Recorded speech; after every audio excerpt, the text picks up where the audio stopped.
bw'ikiremwa muntu bukwiye kumera neza kandi ahantu hatunganye hari isuku, umutekano, kuko ari byo bituma ubuzima bwa muntu burushaho kugenda neza. Menya byinshi ku bishanga biri mu mujyi wa Kigali. Njye mugiye kubana muri iki cyegeranyo ndi Clarisse UWAJENEZA. Mbahaye ikaze.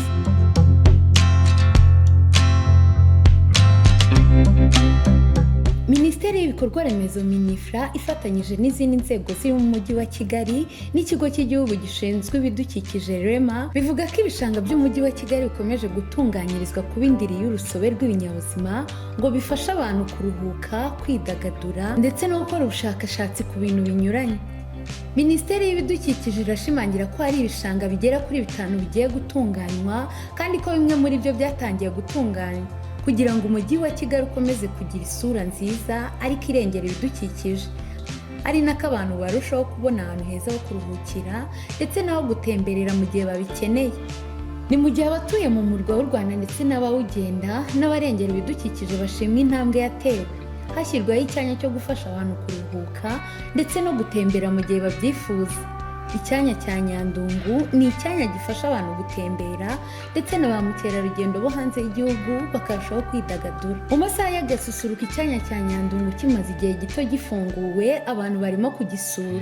Mu magana y'abarimo kuhatemberera harimo n'itsinda ry'abanyeshuri biga mu mashuri abanza rya Source des Savoirs. Bavuga ko ari ubwa mbere basuye iyi parike ndetse akaba ari inyungu ikomeye mu bijyanye no kwiyungura ubumenyi ndetse n'amateka.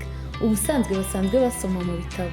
Ingeri nyinshi z'abasura iyi parike baba baje kuruhuka, kuganira, gusura ibyiza bitatse iyi parike harimo ubwoko bw'inyoni n'ibiti bitandukanye. Ibi bikaba ari inyungu ikomeye ku batabasha kujya gusura parike zisanzwe kuko zitaruye umujyi wa Kigali. Gukomeza kubungabunga ibishanga ni intambwe ikomeye igihugu kirushaho gutera, cyane ko ubushakashatsi bwakozwe n'umuryango mpuzamahanga urengera ibidukikije bwerekanye ko ubudahangarwa bw'ibishanga cyane cyane ibyo mu mujyi wa Kigali bwangiritse ku gipimo cya 65%. Bivuze ko ibikorwa bya muntu bibyangiza bikomeje kuba ku rwego rwo hejuru, ingaruka zakomeza kwiyongera ari nyinshi nk'uko abarengera ibidukikije babisobanura. Jean Paul Kubwimana ushinzwe ibikorwa bya ARCOS, umuryango mpuzamahanga ushinzwe kurengera ibidukikije, agira ati bifite icyo bivuze ku bukungu no guhangana n'imihindagurikire y'ikirere. Mu mwaka wa 2020 u Rwanda rwavuguruye National Determined Contributions cyangwa se gahunda y'igihugu yo guhangana n'imyuka ihumanya ikirere. Harimo rero no kubungabunga ibishanga kuko bifite ubushobozi bwo kubika imyuka yangiza ikirere.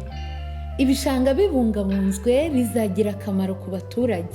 Umujyi wa Kigali urakangurira buri muturage wese kubungabunga ibishanga ariko abyitaho kandi akora icyo akwiye gukora kugira ngo igihugu cyacu kirusheho gusa neza tubikesha ibishanga biri mu mujyi wa Kigali.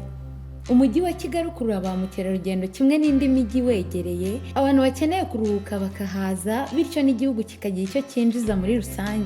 Muri gahunda yo kwita ndetse no gutunganya ibishanga mu mujyi wa Kigali yiswe Wetland Master Plan, biteganyijwe ko ibishanga 5 muri 36 mu mujyi wa Kigali bigiye gutunganywa ndetse bimwe muri byo byatangiye no gutunganywa kugira ngo urusobe rw'ibinyabuzima birimo bibashe kubaho neza kandi na ba mukerarugendo barusheho kubisura kandi bishimira ibyo babona muri ibyo byanya. Kugira ngo urusobe rw'ibinyabuzima bibashe gusubirana nk'uko byasobanuwe na Minisitiri w'Ibidukikije Dr. Jean d'Arc Uwamariya, yagize ati ubwo Nyandungu isojwe gutunganywa hakurikiyeho gutunganya igishanga cya Gikondo kuko twabonye ko bishoboka gusubiranya ibishanga byacu no kubana neza n'ibinyabuzima birimo. Nyandungu yatweretse ko bishoboka kandi ko igishanga atari ikimoteri. Birumvikana tuzatunganya Gikondo, Rwampara, Etekizwa n'ahandi hatandukanye.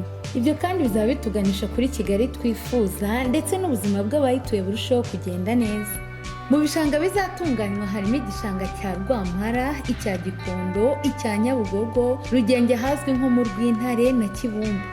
Usibye kuba byaratanze imirimo ku baturage babitunganya, tezweho ko bizanongera ibikorwa by'ishoramari mu gihugu. Kaze yakomeje agira ati ibishanga byitaweho cyane ubu ni icya Etekizwa, Rwampara munsi ya Cercle Sportif, n'icya Masaka hafi yo kuri 15.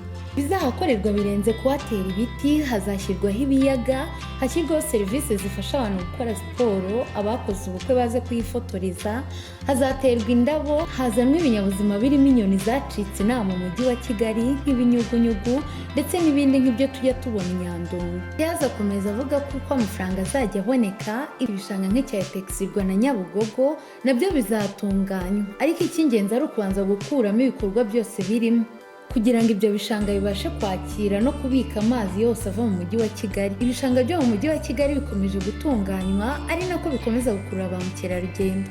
Ibyo kandi bizana inyungu ku gihugu ndetse n'umuturage muri rusange. Mwakoze kubana nanjye muri iki cyegeranyo, nizere ko mwumviye kandi mwanyuzwe n'ibyo Leta itegura ibishanga bibarizwa mu mujyi wa Kigali, kandi bimwe muri byo byamaze gushyirwa mu bikorwa. Iyi ni Impano Show, naho utaha.